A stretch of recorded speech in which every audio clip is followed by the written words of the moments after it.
You're listening to the Today in Manufacturing podcast. Hi, I'm David Manti, and welcome to a new episode of the Today in Manufacturing podcast. With me today are Jeff Ranke and Anna Wells. We recently understood that we're not near 15 years of experience. We have well over 15 years of experience each covering the manufacturing industry. Every week, we cover the 5 biggest stories in manufacturing and the implications they have on the industry moving forward. Before we get started, please make sure to like, share, or subscribe to the podcast. You could also help us out a lot by giving the podcast a positive review on Apple Podcasts or whatever platform you use. Finally, to email the podcast, you can reach any of us at Jeff, Anna, or David at IEN.com. We're not live this week, so don't ask questions. Although, Anna, this week I did learn that you could say Amazon or Alexa, play the Today in Manufacturing podcast, and it really plays it. Really? Yeah. Cool. Yeah. So, if you're just hanging out trying to get your kids to go down for nap time, just say, Alexa, play the Today in Manufacturing podcast. We are a big deal now. That's right. That's awesome. That's right. I thought it was pretty cool. Jeff, how you doing this week? Good. Ready to roll. Yeah. Anna? Yeah, except for well over 15 years of experience. I don't know if we need to say well over. I think we could say slightly over. Slightly over. Mm-hmm. Yeah, it was one of those LinkedIn realizations where I'm like, I thought I was rounding up to 15. Yeah. And actually I'm rounding down. Like it's we've been in the industry quite a bit. And it's all been good. Right. Yeah. All been good. Yep. Mm-hmm. Mm-hmm. All right. Well, let's get rolling with our top stories this week. All right, our first story. Amazon unveils Jetsons-like roaming robot for the home. This week, Amazon unveiled Astro, a robot designed for your home. Astro is designed to bring together advancements in artificial intelligence, computer vision, sensor technology, and voice and edge computing to serve more as a tool than an expensive toy. For example, Astro can provide live feeds of your home. It can be paired with Ring to send suspicious activity alerts. It uses visual ID computer vision to learn the family's faces and will send messages whenever an unfamiliar person is detected. It can also see if you left the stove on or use its built-in periscope to check the pantry. Charlie Trichler, Amazon's vice president of products, says every home will one day have at least one robot helping out with regular chores. And this one could be in your home, Anna, by the end of the year. Not in my home. No? Vice tweeted after this announcement, no one asked for this, and I could not agree more. That was exactly how I felt. Like, not another thing. But I mean, people have adapted to Siri and Echo and Alexa and all that stuff, so I'm sure that they will be able to sell another eavesdropping robot. But I thought it was interesting the way the device is being presented. It kind of preys on your fears a little bit with the stuff that you said about, like, it can check to leave if you left your if you left your stove on. It can check if somebody came into your house that it doesn't recognize, and it can alert you. So, but because it's considered a security device, as you mentioned, it can scan your whole house. It can record it. I'm not comfortable with that personally, but Amazon sure is. And as Engadget pointed out in a recent, discussion on this, that at Amazon's recent tech event where they were unveiling all their new products, more than half of their new products are security devices, home security devices. Mm-hmm. So obviously we know Amazon bought Ring a couple years back. The company has a strong lock on that home surveillance, the Ring doorbell. It's also been a bit controversial in terms of Amazon's relationships they've developed with police departments and sharing footage of home surveillance and things like that. Mm-hmm. Engadget's take on this sort of pegs Amazon as this voracious beast that wants to sell security at all costs and isn't afraid to casually foment the distrust that's emerging in neighborhoods where people feel security is at risk. And I feel like they kind of have a point. It's almost like, I'm being told I need this. Is it because I need this? It does kind of make you consider, is my home safe enough? And I don't know how much that's actually based on fact. So I don't know. Maybe we'll see more of this from Amazon. Is this a product that's of interest to either one of you guys? I don't. No, it's a lot of fear mongering, I think. Also, all of the features that I read through, I didn't find a need for anything. The only thing that I found that would be of interest is that if I could put this in my grandmother's house and make it real simple for her to communicate with us on a regular basis, then I think it would be useful that way. But Jeff, I don't know about you. I don't have a use for this in my home. No, I agree. And I think I didn't pick up the sort of the fear-mongering or the over-secure type of vibe. To me, I think it was more targeted towards that individual who thinks it'd be super cool to like have my robot deliver beers at a party or something. You know, Yeah. I mean, that's kind of the vibe I got, which $1,000 for that, I don't know. That seems a bit high. The one thing I will say with the design, we've been super critical of a lot of these that have this kind of creepy, weird, no head design on a lot of these bots. This one seems a little bit more friendly. You know, it's got the weird blinky eyes and stuff. Does he look like a dog to you? A dog? No, does not look like Astro. Every That was small poorly named. dog or every small robot is called a robot dog for some reason. Yeah. Like I don't know. But it's also way less creepy than the Boston Boston Dynamics robot dog. way less creepy. Yeah. I did think it was interesting. You know, I saw the one quote in the New York Times from Charlie Tritchler, the Amazon VP at the presentation. And I don't know if you're going to touch on this, but the quote that I thought was interesting, he said, in one of their senior management meetings, we talked about, does anybody in the room think that in 5 or 10 years, you're not going to have robots in your home?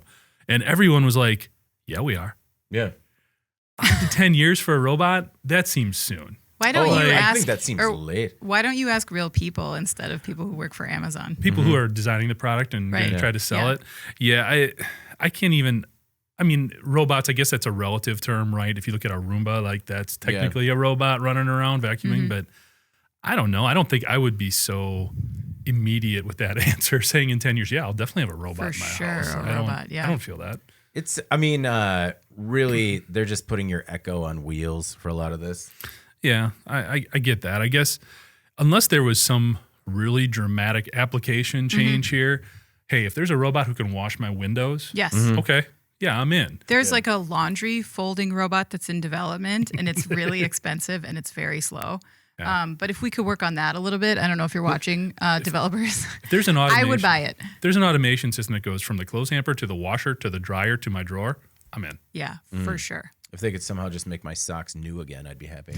One thing that I kind of took issue with was that it keeps getting reported that it's $1,000, but it's a very limited amount that are going to be $1,000. It's actually closer to $1,500.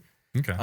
And at that price point, I don't know. I looked at some of the other features, like because what it sounded like to me, not only the security features, but it sounded like another way to get 2 to 3 more subscription services in every house, because it had they say how it can listen for smoke or carbon monoxide alarms or glass breaking using Alexa Guard, which is the company's basically life alert emergency helpline subscription service. Oh, so you have to add a subscription to do it. Yeah, but they don't say. They just say using Alexa Guard, Yeah. which costs $50 a month. Holy cow. Yeah, or how it pairs with Ring, which is also something that you have to pay for. Like I said, I like the element where it could be a companion to the elderly.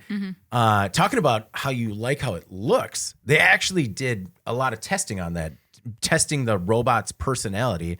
And a lot of people said that Robot's personality? yeah, the robot's personality, and people reportedly said it quickly became a part of the family. Did these folks also work at Amazon and were part of the product development team or what? Either that or they didn't care for the rest of the people in the household. Yeah. Have they ever seen a real dog? Right? Maybe we have all these robot dogs. Just adopt one. The other thing was that it can also follow you. So it can follow you around the house. So, Cool. Yeah, it was. I can see Anna loving this. Yeah, just like they're like, it can play your favorite Amazon movies and follow you around the house. It's like, I don't want that. No. I actually preferred the feature where it said you can like quarantine it. Like, don't leave this room. You put it in a kennel and Yeah. Well, it's like, because it has all these. Yeah, you create it.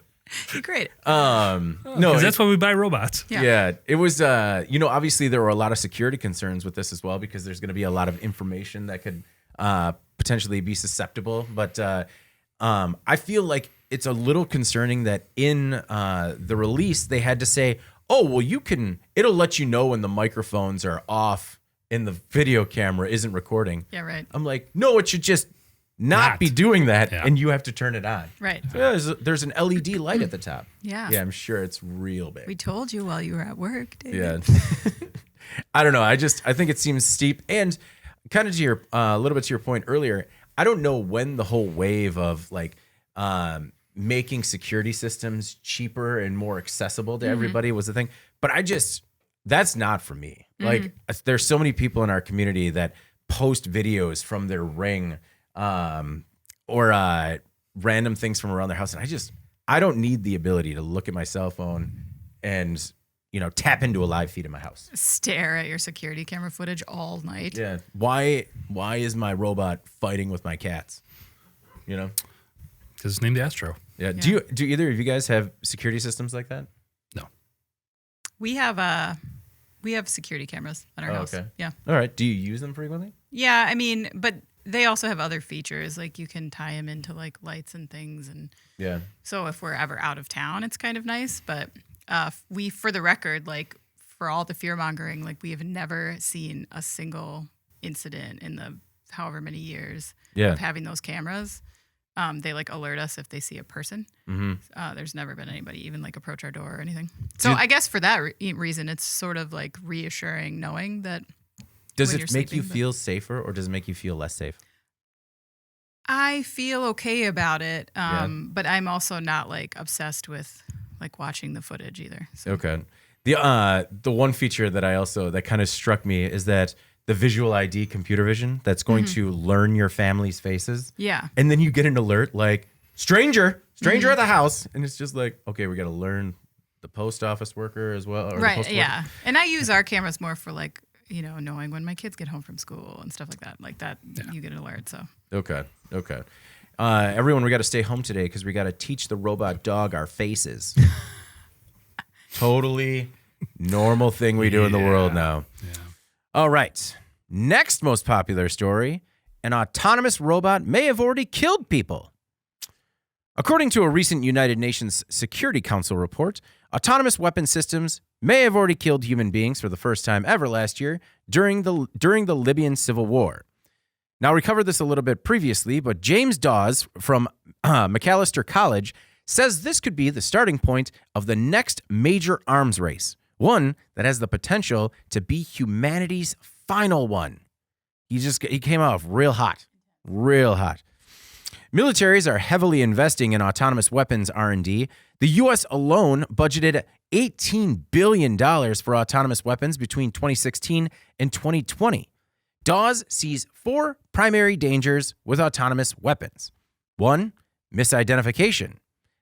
2, low-end proliferation, which means the autonomous weapon equivalent of the Kalashnikov assault rifle, where these things would be cheap, effective, and almost impossible to contain. Misidentification, I feel like that one's easy to get. Like, it's icing the wrong people. High-end proliferation, where nations compete to develop increasingly devastating versions of autonomous weapons, which could lead to more frequent wars. And accountability, undermining the international laws of war. How can autonomous weapons be held accountable? Who is accountable for the war crimes? The weapon, the soldier, the manufacturer, the programmer? It's a serious accountability gap. Now, we had one comment on the site that I thought that actually echoed a lot of the things that I was thinking about. When someone gets, and this comes from Straight Shooter, regular commenter on the site, when someone gets kicked off of Facebook, the algorithm is blamed and nobody is held accountable, as though algorithms just write themselves.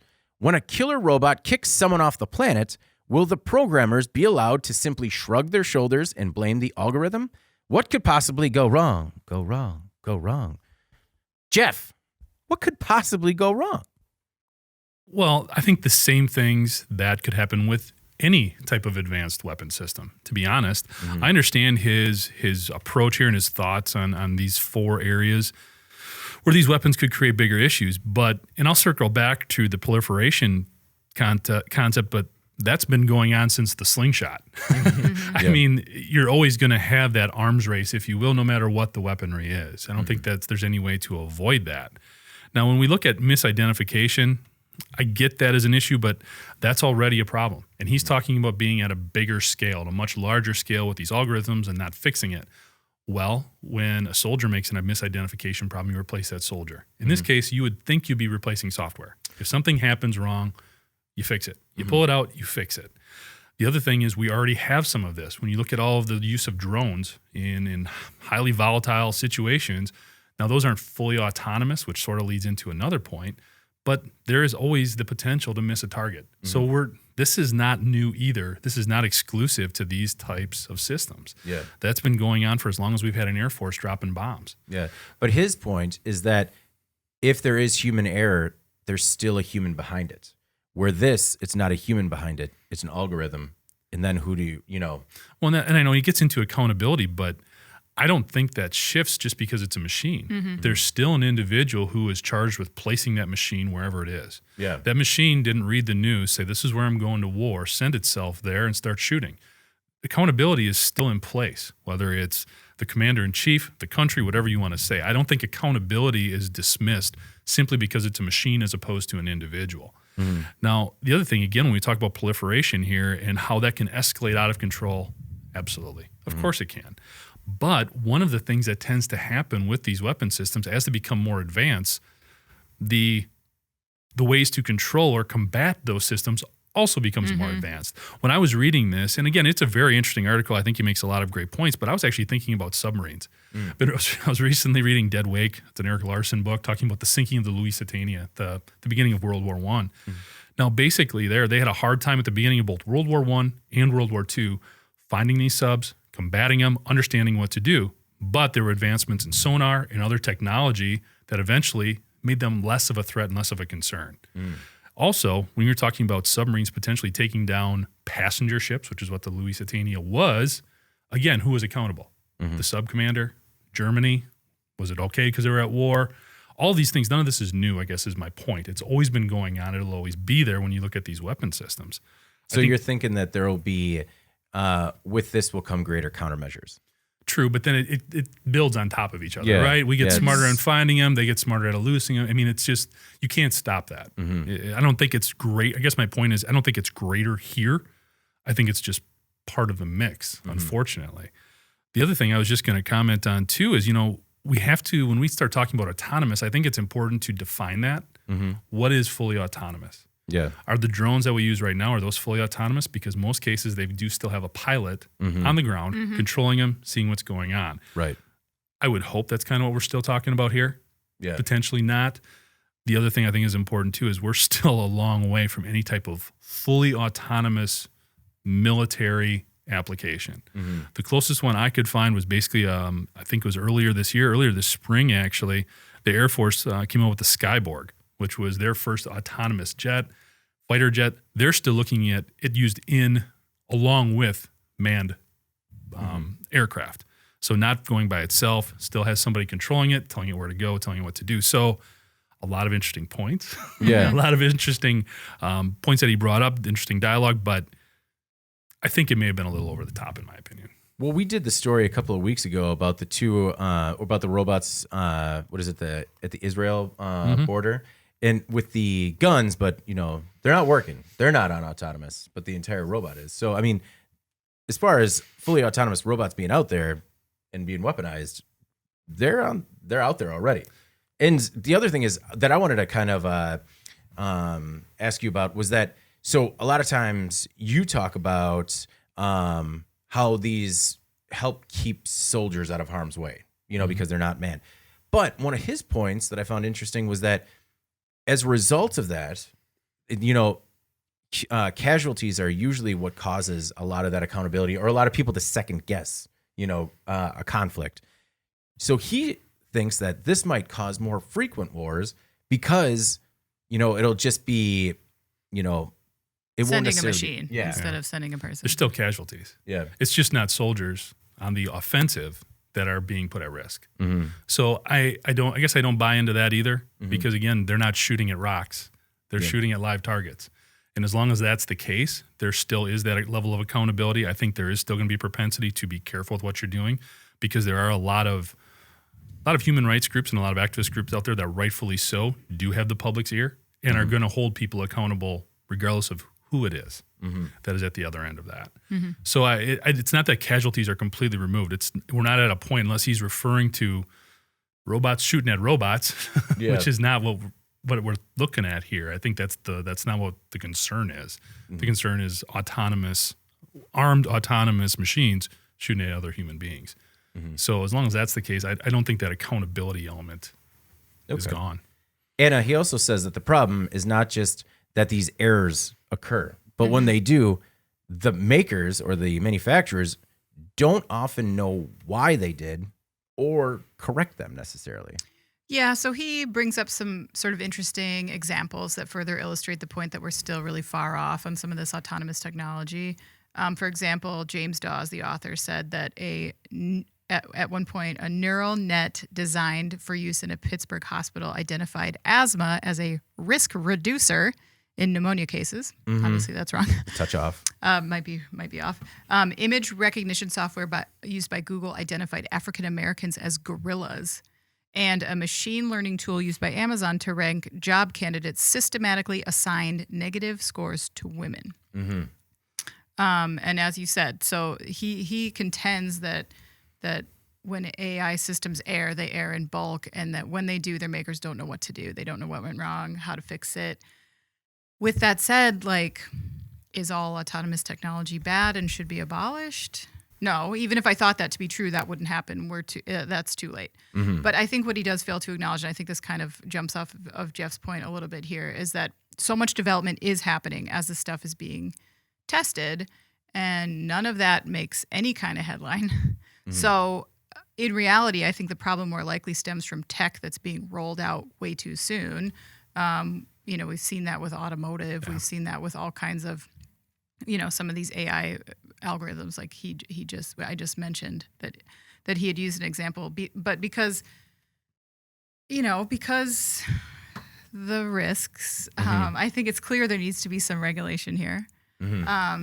And that the longer that we wait on that, the more inherent the risks will be. I think, globally, people need to decide what it is, what kind of framework it is that we're comfortable with. But to Jeff's point, there's a lot of recourse here that's just not being acknowledged. I don't think that this is just, the article is terrifying. I think it's intended to be. Yeah. So it's a little bit pants on fire. I don't think that there are any safeguards that, I think some of that stuff is being overlooked in the report. That's my opinion. The other thing I would say too, though, is he's part of the solution here, because as you guys have brought up before too, Elon Musk and some other real smart folks have been saying, hey, we got to be careful with AI and all this autonomous technology. Having this conversation is what does help keep it in check as well. Yeah, exactly. Yeah. And it is no small amount. It's $18 billion that's being spent on it just in the U.S. So if there's anything that can rally a public together, it's tax dollars. I think probably not, though, because like you said, it's always justified in terms of soldier preservation. Yeah. And it's true. It's accurate. Yeah. They're not going into harm's way. They're sending in a robot or something instead. So. So if there's one thing to not take from this article is that no one will rally about this $18 billion. No. All right. Our next most popular story this week, lonely lover triggers plant evacuation with bomb threats. Last week, a woman in Maine called in a pair of bomb threats at Puritan Medical Products. When asked why she did it, she said she wanted to spend more time with her boyfriend, a company employee. 33-year-old Kayla Blake was arrested and charged with terrorizing, a felony. About 400 workers on first and second shifts were sent home or asked not to report to work that day. Puritan makes swabs used for cleanroom, diagnostic, environmental, and forensic applications. The two plants that were shut down were actually making COVID test swabs. Now, I've heard a lot of interesting ways to have a day off of work, Anna. This was never one of them. Kayla, I'm sure your boyfriend's great. But this was a bad choice. Right? I don't know. Maybe it's just me, but it seems worse that because this company makes swabs for COVID-19 testing, something we are very much in need of at this time. You wonder if the punishment will be steeper, or if that will be taken into consideration at all at her sentencing if she is convicted of this crime, which feels like they know who she is and have some evidence. So that may be likely. But if this facility were to be classified as some sort of critical infrastructure, and some of that, as we know, those designations changed a little bit during the pandemic. She could get the book thrown at her, possibly. Yeah. I think it varies from state to state, but I know in some places, like a business can actually, like get restitution money if a bomb threat or something, some kind of threat, like disrupts to the point that they lose money. You wonder how high that number could go when you consider downtime for a product that's in super high demand. I mean, she may have just been better off if her boyfriend had worked for just any other kind of factory. Yeah. I don't know. I don't think a judge is going to look kindly on this. So yeah, not a good choice, Kayla. Now, Jeff, people have made some crazy declarations of love in the past, but I've never heard of the bomb threat. I love you. And she doubled down. It was 2 bomb threats. She went for it. Yeah. Like this was once was not enough. She's into her man here. She needed him home. I'm kind of with Anna with here. First of all, I'm glad this kind of fell in the middle of the topics we're going to talk about. Yeah. Kind of a nice deviation from fear mongering and weaponized robots. Yeah. So well done there. And something we can all agree on. I don't think there's going to be like a spoiler on the panel that's like, good job. Yeah. That was a good idea. Yeah. I mean, I will die on that hill. And I was kind of thinking where you were in terms of like the penalty and stuff. And hopefully she deserves more than a slap on the wrist here. Yeah. It's bad enough to call in the bomb threat. I was thinking, I mean, we've talked about all the plant downtime, these folks missing work, all that kind of stuff, but also just the first responders that had to get out there. I know. I mean, that is a ton of effort, time, energy, and those folks have no problem doing it. But when it's wasted over something as foolish as this, I mean, part of her sentence should basically be like, I don't know, be in their gopher for 6 months or something, basically, whatever they need Go to get old ready. school. Like, it's a sitcom. She's actually got to be your butler. Yeah. Well, I mean, This just coffee is if you were- terrible, Kayla. Put on a bomb suit Yeah. once. Yeah. Okay. Well, no kidding, right? In all seriousness, I mean, that is a huge drag on those guys and dealing with 2 of them. Well, and I think mean, too, geez. like with the worker shortage and stuff, like how psychologically damaging it was for those workers to think that Oh, 100%. a bomb threat was called into their workplace. I mean, that's not leaving no impact on those workers. Well, and I think it kind of shook the entire community. It's a smaller community of only 4,000 people. And the first bomb threat targeted the one factory. But then she came out with the second bomb threat and said that she had 4 different devices around the facility. So it was just made things go from so bad to so very worse. Yeah, just I mean, horrible. And again, I think she deserves a little bit harsher penalty. And this plant itself had been growing huge, like in recent years, even before COVID. Big expansion, hiring more people. So a success story in that community, and this is what it unfortunately gets more attention for. Embarrassing. Yeah. Can you imagine being the boyfriend going into work the next day? Man. Can you get fired if your girlfriend calls in a bomb threat? I think so. No. Yes. I think so too. Yeah. Really? Yeah. I mean, It's, I guess, if it's a right to work state. yeah, I think it's just, you just walk in the next day going to make some swabs. Yeah. Hey guys. Sorry. Hey, are you Kayla's boyfriend? Yeah, we got to talk. Yeah. First round's on me. Like, I mean, some of the things that are crazy is that like the bail is not insane. It's only $1,500, but also, do you bail her out, or do you just let her maybe give it a think? I mean, it's hard to know. Like, what is he implicated in this? Like, if he came home after the first thing and then they wanted more time together, that's when she calls in the second one. Is that how that happened? I don't know. I just hope the quality time was real quality time, because it is going to be in short supply after this. Yeah, I hope you didn't spend your afternoon watching Rachel Ray or something. Oh like, man, it's going to come out that they just like needed to finish something they were binging on Netflix. Oof. Just like, man, we got halfway through Squid Game and we had to watch the rest of it. Squid Game. It's it also made me think about how not just the worker shortage, but we have such incredible supply chain problems as it is. And she shuts it down for 2 shifts. Mm-hmm. With, Not cool. Also kind of a lazy bomb threat. I don't know. A lazy? What's an energetic? What should I be guess more it's not. thought I don't in this? know. I don't know how you even get it. How in would your mind. you make a 'Cause bomb there's only threat, David? 4? I never would. What? There's only 4? No, just like I don't know. I can't even like. A lot of times when these things happen, you can kind of try and figure out where they're coming from. But she's just like, he goes to work she's sitting on the couch like, I'm really lonely. Don't you love how you said something as opposed to us just kind of letting you back out of it? We just get right in there. Want a little more detail. Well, no, Let's see if we can implicate you in some sort of, of things I'm willing to tell us about your ideal bomb threat, David. Yeah, no, that's something that we're not even floating out into the universe. But no, here's how I do it. Anyway, all right. Hope nothing but the best for Kayla and her significant other. Maybe counseling too. Mm-hmm. All right. Yeah. Our next most popular story: cracks found on International Space Station. Cracks have been spotted on the International Space Station. The cracks were found in August, and no one knows how they got there. Officials believe there could be more, but they're not really a crack so much as a scratch on the surface of an aluminum plate. Still, there are at least 6 of them, and some think that they're going to continue to spread and create, quote, an avalanche-like failure of numerous elements aboard the ISS after 2025. It could just be that the ISS is getting old. It's been orbiting Earth for 20 years. Eventually, it's going to be decommissioned. But who will make its predecessor? Sounds like NASA is hoping a private company will take the reins. So, Anna, SpaceX brings you the next International Space Station?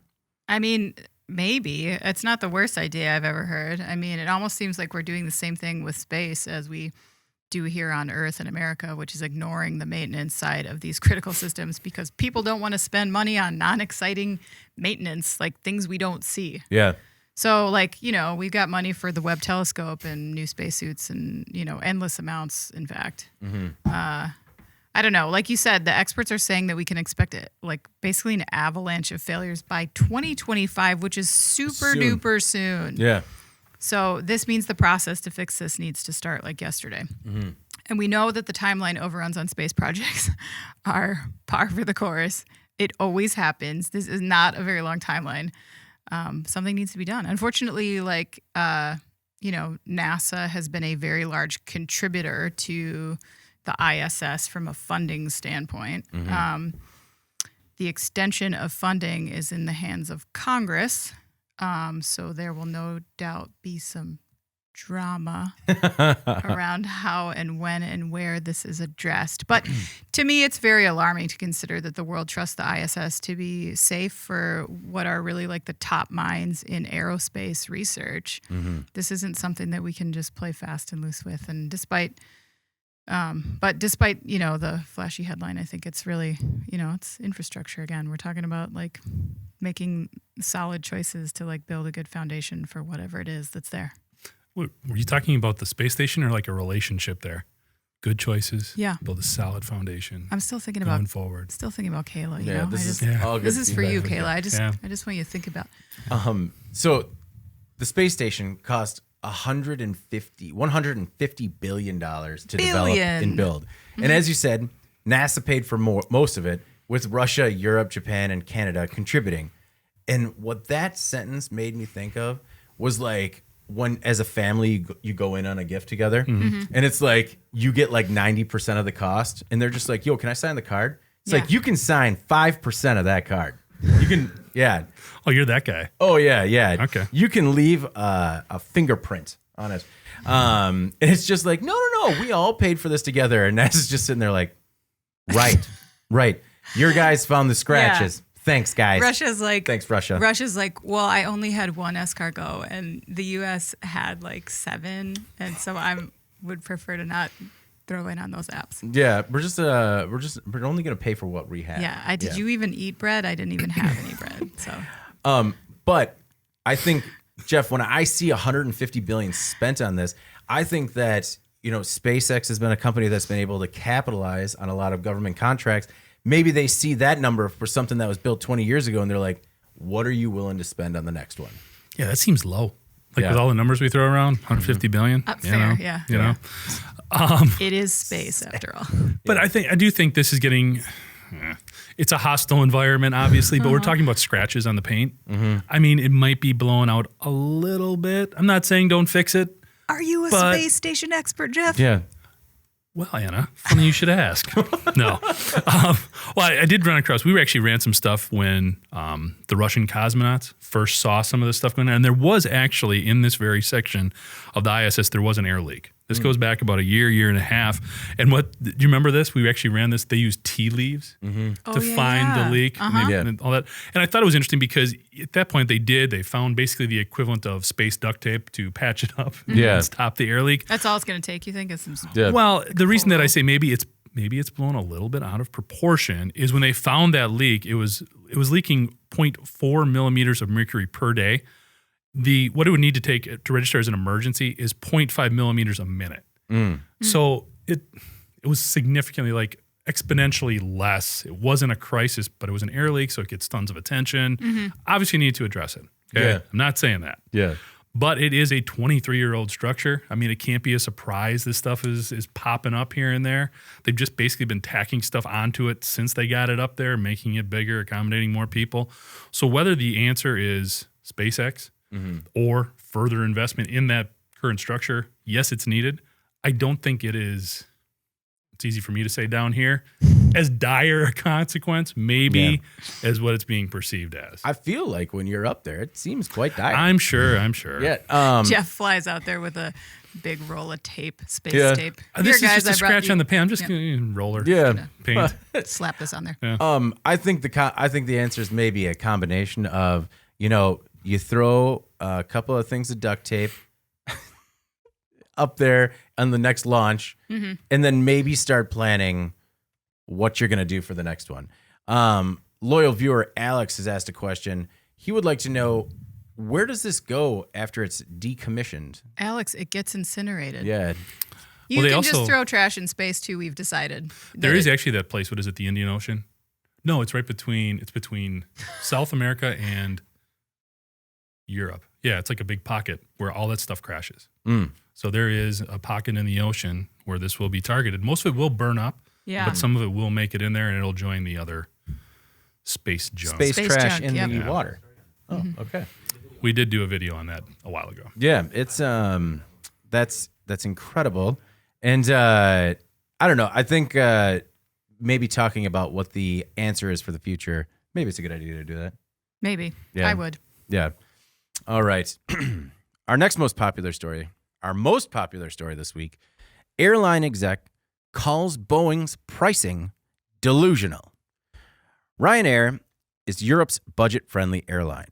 It carried more passengers than any of its competitors in 2020, which probably wasn't a high bar. The company's fleet is all Boeing, which helps the airline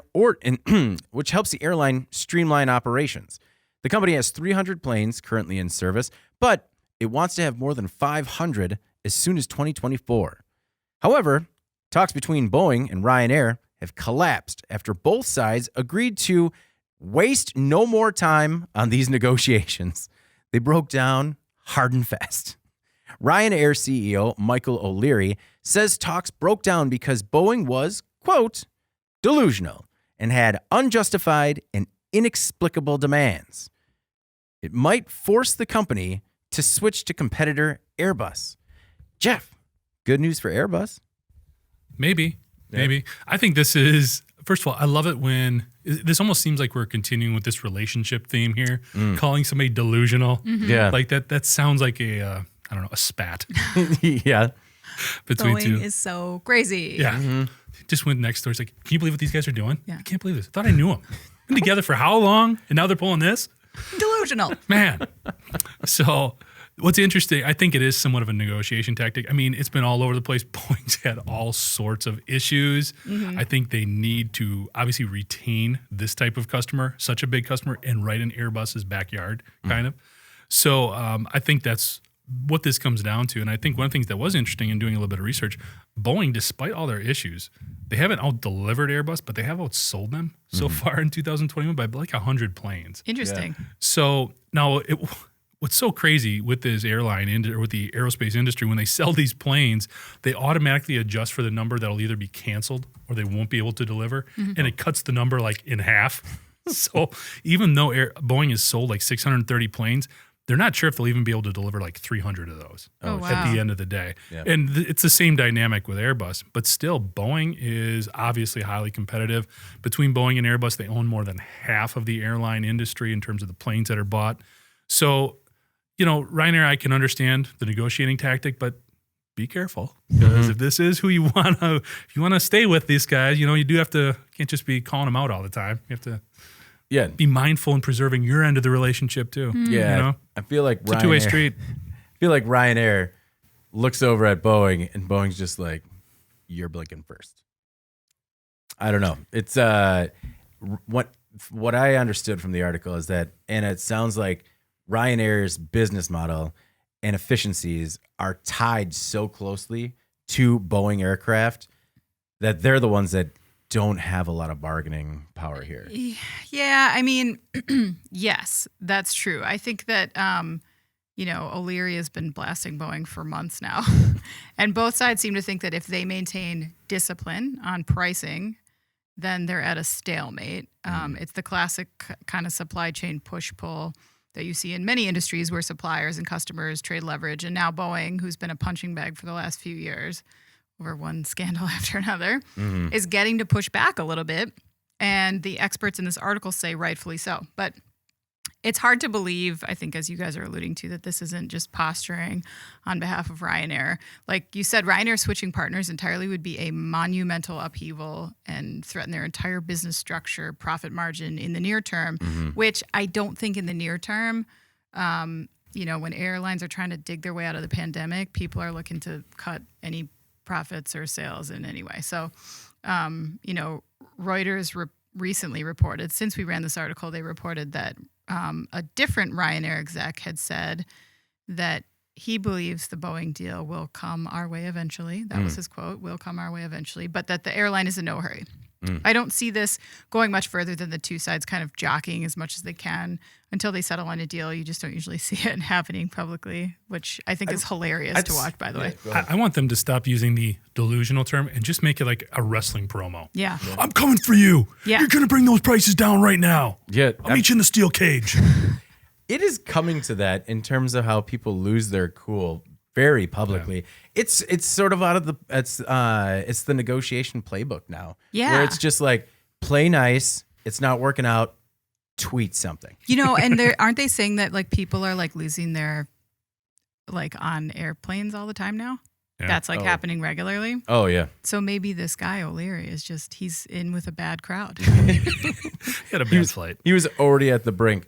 No, but a lot of problems that we run into with other airlines, where there's not a crew or there's not a pilot, they've solved those problems because by having the same plane, everyone can fly everything. It's right, exactly. And Southwest does the same thing, and look how profitable they are compared to some of the other airlines. You think they're doing something right there. It's we're gonna upend our entire business model because they're not playing nice. I know.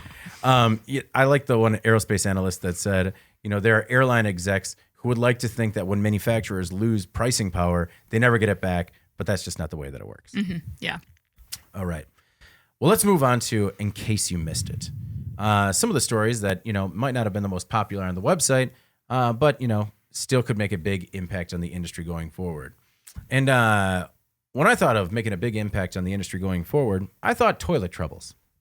So my In Case You Missed It this week, toilet troubles triggered alarm on a SpaceX mission. In September, SpaceX's Inspiration 4 mission sent 4 civilians into orbit. It was inspiring, but it also meant that if any problems arose, the amateurs would be on their own to fix it. And a problem came up with the toilet. The fan that creates the suction to make sure that human waste goes the right direction. Oh my God. In the zero gravity environment malfunctioned and an alarm went off. Obviously, the crew has a line with the SpaceX team, but it kept cutting out. About 10% of the time, they kept losing the feed and they couldn't talk to the crew at SpaceX. Now, these amateurs managed to fix the problem before things got messy. But it is going to be something that you consider in the future of space tourism. Now, you can get... So these people are paying You can get a seat on Virgin Galactic's ship for as low as $250,000. Or you can pay $55 million a person if you want to spend a few nights on the International Space Station. But if one of the caveats is, hey, if the toilet goes, you also got to fix that. Yeah. Do you think Mission Control is like, what did they just say? What's the problem? No, Mission Control has all the alarms. And when that one went off, they're like, that is not a good one. That's not a good one. Who's got this one? Yeah. Who's handling this call? Yeah. How do you say, hey, guys, hope you're enjoying the flight. We're having a problem with the component that stops feces from flying into the aircraft or the craft. So who wants that one? Yeah. Got to hold it. I would take a plastic bag and try to into a corner it if that's the best I could do. Yeah.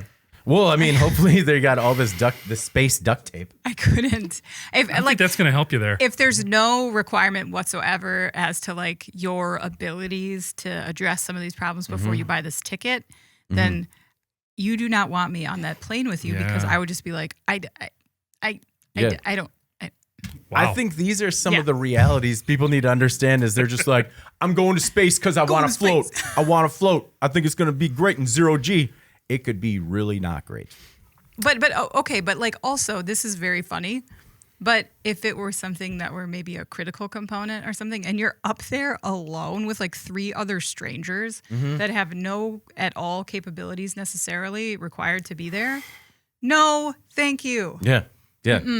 No, not doing it. The tea leaves start getting sucked out the side, and you're just like, I feel like that's going to be very bad for Jeff all of us. put space tape on something, and the space tape came off. It's fine. Yeah, I think this story makes me join Anna's feelings about space travel. I think I'm on board now, which means I'm not on board. Which is funny that we're even like I would never do it, even though it's $250,000 to do. So we would also never do it. Yeah, I mean, say they do some sort of press tour. Say there's a lottery. And, yeah. No, it's because I'm on the other side where I like the idea of space tourism, knowing that it's not a reality for me. But this story definitely made me go, oh, that would be up there with my worst nightmare. Some kind of backup litter box type situation. Well, I believe the backup, they go old school where astronauts just affixed plastic bags to themselves. That's how they did it. Yep. We are sorry, everyone who is watching this. Yeah. Or listening. Yep.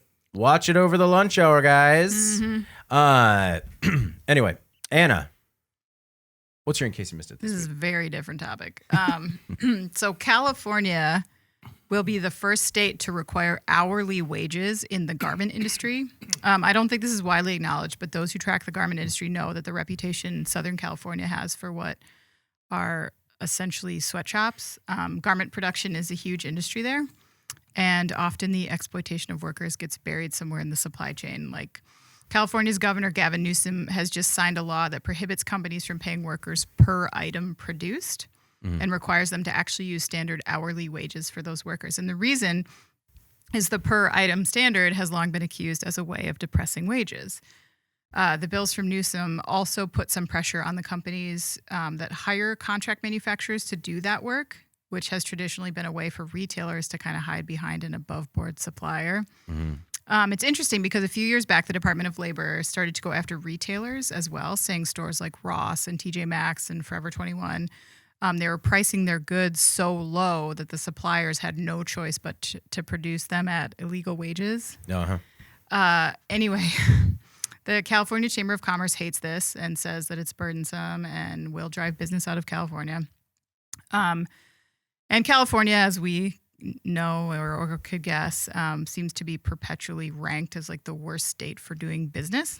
But the LA Times recently pointed out that despite this, California's economic growth outpaced the so-called most business-friendly states over the 10-year period ending in 2019. So I guess it's a little more nuanced than just taxation, wage rates, regulations, and the like. And it appears Newsom is kind of gambling that this will work as well. But it's interesting. I mean, for those workers who are predominantly migrant workers, women of color, this I think is a good thing. No, I I thought so too. I thought it sounded like a really good thing, but that was my immediate reaction was, looks like the garment industry is leaving California. Maybe not. I don't know. Yeah. Like, if you look at some of the other data, it indicates that maybe this is just a little bit overblown. No, that's I found that to be really encouraging. Jeff, your take on the story.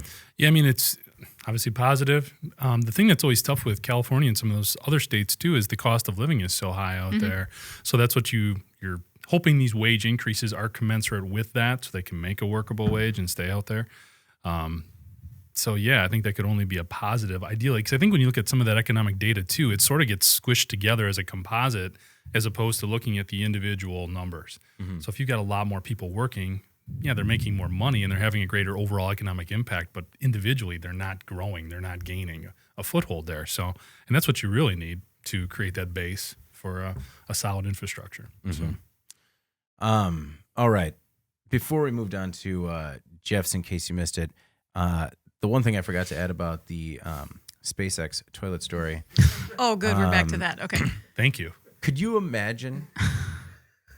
Remember when Jeff Bezos came back all space crazy and said, we got to bring industry to the moon? He was space crazy, yeah. Do you think his reaction would have been different if while he was up there, he had to fix the toilet? Yes. Yes. That actually would be hilarious if like a billionaire is up there and then the toilet malfunctions and then they're just like, yeah, right. What do I do? Make it happen, somebody. Branson's up there. Doesn't look good, mate. Isn't he British? Yeah. Yeah. Not Sure in this is. example. Not in this example. Sir Richard, the pretty Knight sure. of Australia. I'm pretty sure he says mate. No, but that was with everyone getting like kind of upset about the billionaires going to space. I thought if this happened to a billionaire in space, they'd be like, okay. I'm out. Serves them right. That's what it would take. Yeah. Okay. All right, Jeff. What is your, in case you missed it this week? Well, I can't top that. I mean, all I was going to say is, hey, guess what? It's still hard to make a truck, an electric truck. It's still hard. I don't know if you guys knew that. Yeah. But the latest group to find that out is Cincinnati-based Workhorse Group. I don't know if you saw this. And tell me if this also sounds somewhat familiar. So apparently there's a report put out by a financial firm, and it included allegations of accounting fraud, false pre-order numbers, reports of complaints from the company's customers, which included they actually did deliver some of their vehicles, their electric delivery vans, to FedEx and UPS, and they're being investigated by the Securities and Exchange Commission. Does this sound at all familiar, Lordstown Motors? Yeah. It's starting to Yeah. sound like standard operating procedure. Is there only way to fund a brand new from scratch car company is to lie about pre-orders? Fake it till you Yeah. make it? Yeah. You just gotta- I mean, not just in that, but I mean, you covered the story today about Ford dealerships lying about orders so they could get more cars, more Yeah. Broncos in the door. That's true. That's what you got to do. You got to, Jeff. Yeah, it does sound familiar. It's troubling, but I think it also echoes the point that it's just really hard. It's very hard to make one. Yeah. I mean, their stock price is down like 70%. I mean, they're in a rough shape. The one sort of positive, I don't know if you can say positive, but at least we had the story earlier. We talked a couple weeks ago about UPS drivers were finally getting new trucks. Or excuse me, Postal Service. Yeah. Drivers were actually getting new trucks, but it was being held up because Workhorse was challenging the contract that they got that was awarded to Oshkosh. Yeah. Well, they're kind of backing away from that now. They're not so worried about challenging that contract being awarded to Oshkosh. So hopefully at least the post office drivers Maybe. will get their trucks a little bit sooner, get those updated vehicles. But it does not look good for Workhorse. I actually just saw some additional stuff. They completely cleaned house in their executive level. Oh, no. They fired a bunch of people and replaced them. Well, they were asked to leave. Yeah. Okay. Yeah. They respectfully bowed out. Yeah. And actually, just following up a little bit on Lordstown, did you see this? They're actually looking to sell that factory Oh, yeah. to Foxconn. Oh, yeah. Foxconn made up that story. Teaser for the podcast next week. Yeah. When we talk about the Foxconn Lordstown deal, which sounds, I mean, it should just be out of the Inquirer. Yeah. Well, this one's unfortunate because not even a year ago, Workhorse was looking good. Yeah. They actually had contracts in place. They had delivered a handful of vehicles. They actually had to recall the 40-some vehicles they delivered because the customers were not happy with them, is what they're saying. The reality is they may or may not have actually passed some of the NHTSA regulations for safety. So they brought those back too. So not looking great for Workhorse. They faked it until they almost made it. They almost made it. Yeah. I think they were really betting on that post office contract for those trucks. That fell through, and as a result, their numbers looked bad. Is this business karma? Business karma. I mean, they went after Oshkosh. I don't think so. I think it was just didn't work. And I think with electric vehicles right now, it's just really tough to. Everybody's talking about so much momentum and so much activity and everything else going into electric vehicles that if you've got that and you've got a little bit going for you, you just think it's going to turn. It's going to turn. But making vehicles is hard and expensive, and there's a lot of people that are working at those facilities. So that's the first place you go. You worry about all those workers there in Cincinnati. So hopefully they can turn it around, but it does not look good for Workhorse right now. Anna, does it look good for Workhorse in your opinion? It doesn't.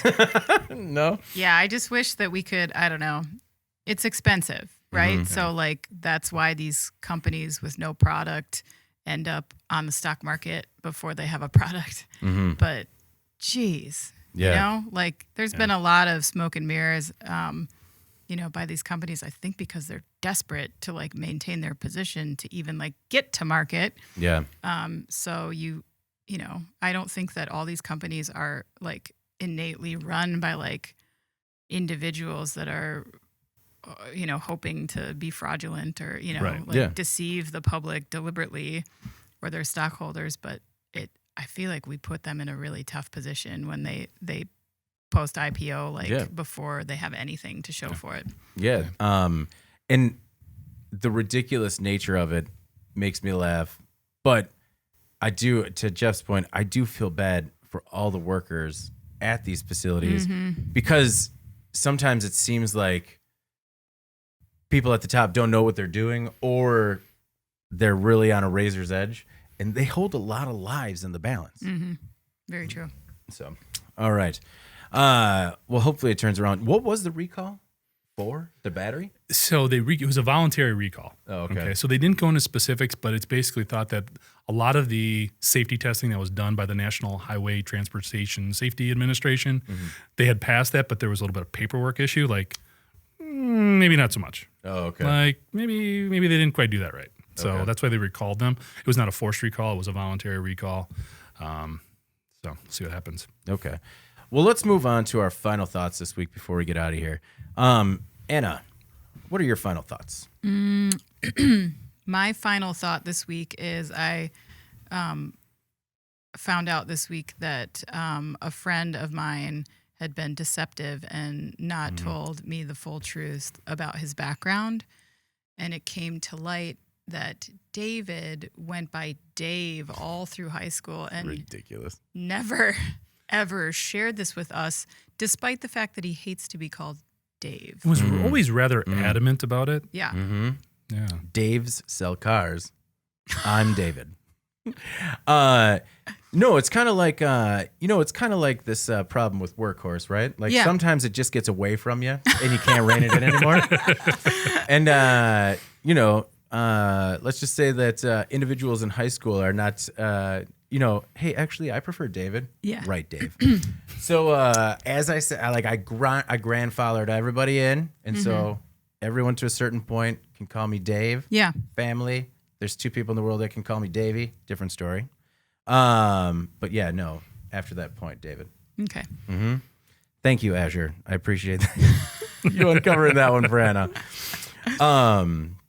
Jeff, what's your final thought this week? So I was on a plane for the first time in like 2 years. How was that? Last weekend? It was good. And really the mask was not a problem. It was a long flight. I went down to Phoenix. It was about a 3-hour flight. I did not mind wearing the mask, but we need to somebody in product development needs to figure out something to do with like the strings going behind the ears. Yeah. Man, that like got weirdly sensitive back there wearing the mask for that long. So need to figure out a solution there, Like and that'd be fine. Did you have like the surgical mask or the N95? Yeah, the surgical. Okay. Yeah. I have found, it sounds dumb, but like when you can't have the fresh surgical mask on.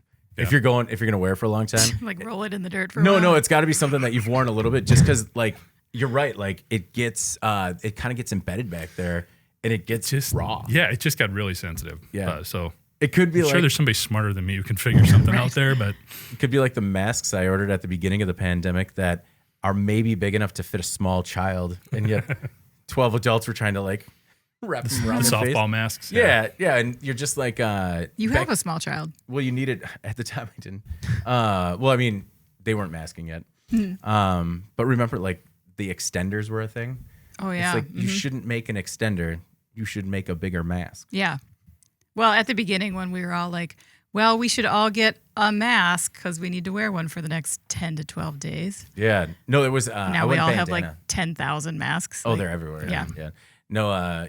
Yeah. At the outset, I definitely went bandana first because I'm like, okay, here's my way of making everyone feel comfortable. I'm sure it'll work. And then obviously that was really wrong.